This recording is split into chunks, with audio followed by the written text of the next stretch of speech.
ദശമുഖനോ മോക്ഷത്തിൻ ഒരു പടി കടന്നിയ്യ. കൊയ്തെടുത്തു ശ്രീരാമൻ രണ്ടാം ശിരസയ്യ.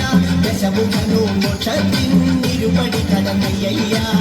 ആഞ്ജനേയ സ്വാമി അരികത്ത് രാമരമേരി ജപിച്ചെന്നു നിന്നു. ലക്ഷ്മണന്റെ ഉള്ളിനകത്തൊരു പുത്തിരി കത്തി വിരിഞ്ഞെന്നു നിന്നു.